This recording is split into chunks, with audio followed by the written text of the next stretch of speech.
encouraging introduction. This is actually one of Brad's photos, so it's really a good thing to have up there. Over the last 2 years, we've undertaken the most comprehensive surveys of pinnipeds in the state, and so today I'm just going to give you a bit of an update on the status and trends in abundance and touch on some of the management issues around pinnipeds here in South Australia. One of the key issues with pinnipeds in Australia, in fact globally, is this legacy of sealing. It happened very early on. As soon as South Australia was discovered by European explorers Baudin and Flinders, sealers pretty much arrived within a year, and all the damage was done before official European settlement here in South Australia, so between 1800 and 1830. There's records of around 100,000 skins being shipped from South Australia and 350,000 across southern Australia. But the reality is there was such poor record keeping, and a lot of skins were shipped directly overseas. There was wastage, and we really did have no baseline of what the original population distribution or size were for these species. But hunting was indiscriminate, and the key thing is that the range and distribution and abundance of all species was reduced markedly. So we don't know what the original population size were. Some were in the hundreds of thousands probably, and then there was a long period, 150 years, where numbers were kept extremely low, and really since Commonwealth and state environment protection in the mid-1970s for these species came in place, it's just really in the last 30 to 40 years we've seen some recovery for some of these species, and that's meant that there's some sort of socio-economic implications because there just hasn't been that recent memory of seals being part of our environment. So just quickly, we have 3 species that breed in southern Australia. The New Zealand fur seal, which we've recently rebadged as long-nosed fur seals. These are the breeding colonies across southern Australia. The Australian fur seal, which is actually a subspecies of the Cape fur seal in South Africa, and the Australian sea lion, which is a distribution that's mainly focused around South Australia and Western Australia. Just quickly, the ranges.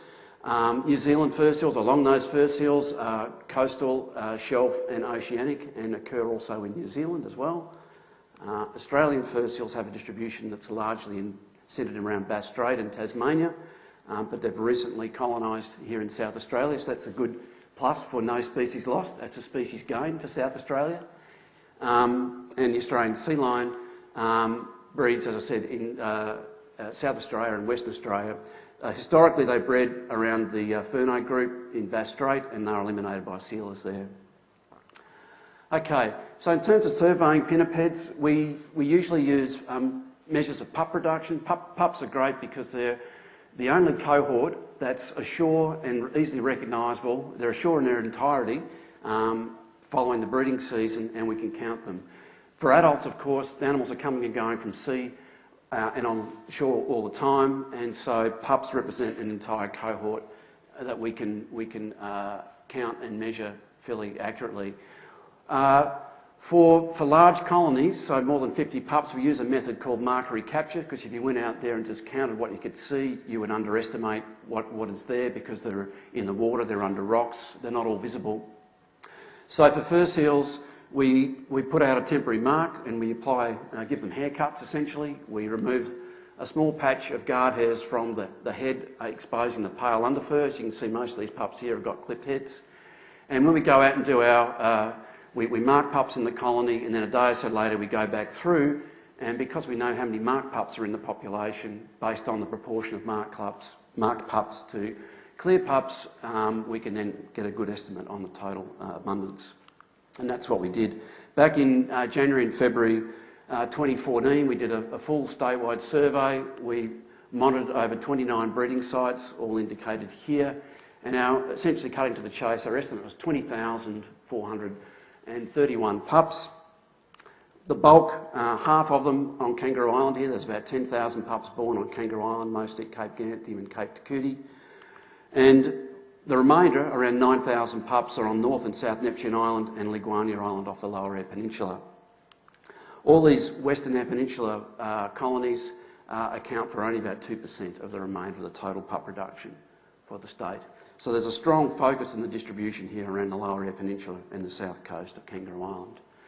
So we have most of the long-nosed fur seals in Australia. Over 80% of the population is here. The other main part is in Western Australia, in the Research Archipelago, and Victoria, Tasmania, New South Wales don't really account for much there. So the total national population in terms of pup production is about 25,000, and pups form a variable part of the total population, but usually if you multiply pup production between 3.5 and 4.5, this is based on demographic modelling, depending on whether populations are declining, stable or increasing, you can get an estimate of total abundance. Our multiplier for long-nosed fur seals as they're going through strong recovery is about 4.7. So we've got a national population of around 120,000, the state population is about 97,000. So we've got a really good handle on numbers. What about trends in abundance? We've got good data for long-nosed fur seals, essentially. The last statewide survey was done back in 1988, and since then we've had a 3.6-fold increase in pup production, which works out at about 5.5% per year. Growth's been very strong on Kangaroo Island. Interestingly, the colonies around the Neptunes and the Guania, they've actually declined over the last 10 years. These sites are pretty much full, and we recorded a drop in pup production from surveys we undertook there 10 years ago. And the growth is much slower on the Western Eyre Peninsula where there's these smaller colonies. But overall, we've had very, very strong growth over the last 30 or so years. But in recent years, particularly over the last decade, this rate of recovery is now only about 3.4%. And we're seeing at a lot of sites, basically, the pup production starting to taper off as these populations appear to be reaching some level of capacity. Okay, Australian fur seals, I won't really talk about these. These essentially are a recent coloniser of South Australia. We don't actually know whether they bred in South Australia pre-European sealing, but we've undertaken, they were first recognised as breeding here in 2006-07, and they're also showing strong recovery. The main breeding sites off North Casuarina Island, off Kangaroo Island. There are a few other sites off Cape Jaffa and in Lower Spencer Gulf where they're also been recorded to breed. There are similar numbers nationally for Australian fur seals, but most of the population's here in Bass Strait, so a population of around 120,000, similar to long-nosed fur seals. All right, Australian sea lions. Australian sea lions have a really complex breeding biology. They're the only pinniped that has a non-annual and temporally asynchronous breeding season. So here's a little mud map of the approximate timing of breeding across the range in South Australia. There's no real geographical basis to it, and in some locations like Southern Spencer Gulf, we've got 3 colonies that are only 20 kilometres apart, and each of those colonies breeds 6 months out of phase with each other. It's a real nightmare in terms of surveying, very, very complicated indeed. And and because of this complex breeding biology, a long breeding season, so that by the time the breeding season's finished, pups that were born early in the breeding season fully molted and may have swum elsewhere, they're a lot more harder to survey than fur seals. And because of this, our historic data is very poor. A lot of the earlier surveys were undertaken at times outside the breeding season or at the wrong stage of breeding. So this poor time series is a major issue. Access to colonies is a key limiting factor, and these days we pretty much just use helicopters to do the surveys. And because sea lions don't have an underfur, and because the breeding season is long and pups molt throughout the breeding season, we use flipper tags for the larger colonies doing our mark recaptures. So we did 173 site surveys across 82 sites. Here are the colonies from the Bunter Cliffs to the east to the Pages. These shadings represent the timing of breeding across the site. So you can just see it's an utter mess and makes no real geographic sense. Importantly, 47 extant breeding sites, a pup production of only just around 2,500. In fact, surveys we undertook 10 years ago, there are 600 fewer pups, which represented a direct decline of about 20%.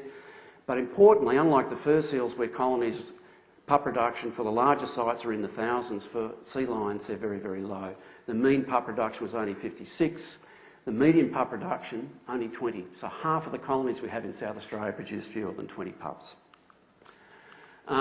Nationally, there's another 500 or so pups born in Western Australia. Again, we have the bulk of the population here, and that leads to a total population estimate of around 11 to 12,000. The national median is only 12 pups per site, and the 6 largest colonies are all here in South Australia, and I've indicated them up here. Okay, just quick along. So trends in abundance, we now have some information on trends in abundance for the species, and I'm running out of time, so I'll just cut to the chase here. This is the first time we've really been able to develop these regional trends in abundance and indicate that across the whole region for South Australia, these populations are in decline. Currently, nationally, sea lions are listed as a threatened species, but our decline estimates over 3 generations, which is about 38 years, put the decline between 50 and 80% over 3 generations, which means they meet the criteria for endangered. And there is, in fact, a move to uplist them in Australia at the moment. Under IUCN, they actually already are listed as endangered. So issues with the species.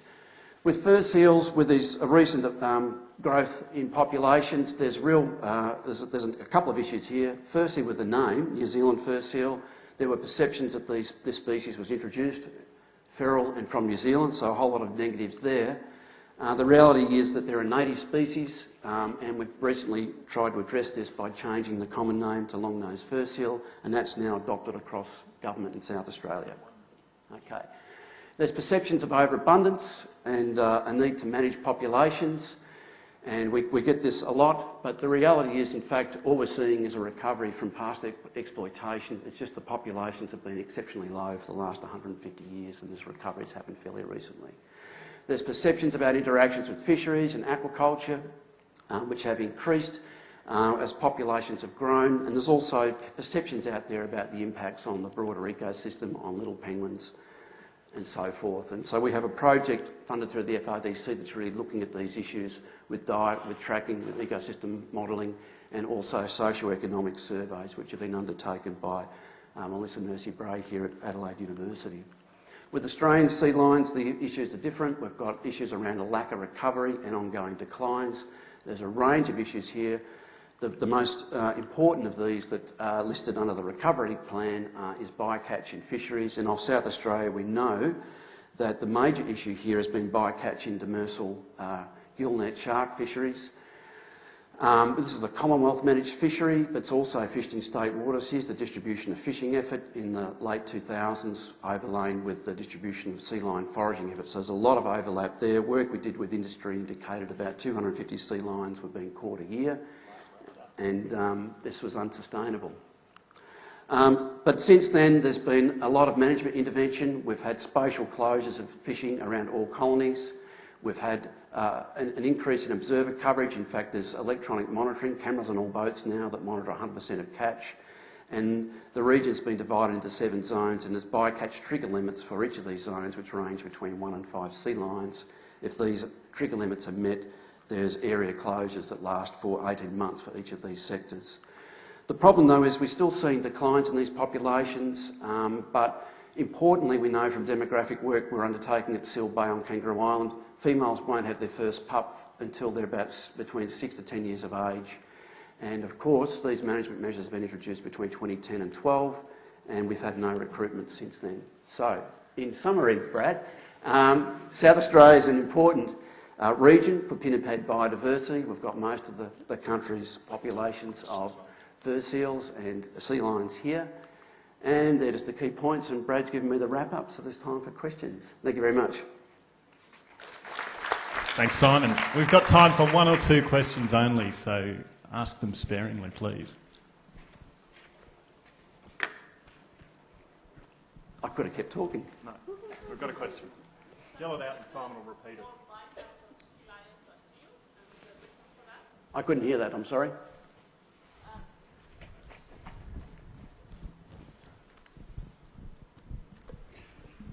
The bycatch is worse for sea lions than seals, I assume, for your presentation. Yes, for sea lions, not fur seals. Yeah, in the gillnet shark fishery, the bycatch, the main seal bycatch is Australian sea lions. Yeah. And is that because they're more curious animals, or they're demersally foraging? They feed on the bottom and they interact. That's where the nets are set off the bottom. So they're more susceptible to fur seals, which are sort of epipelagic foragers. They feed in the water column, and they tend to feed offshore as well. So they don't really interact spatially as much with the fishery.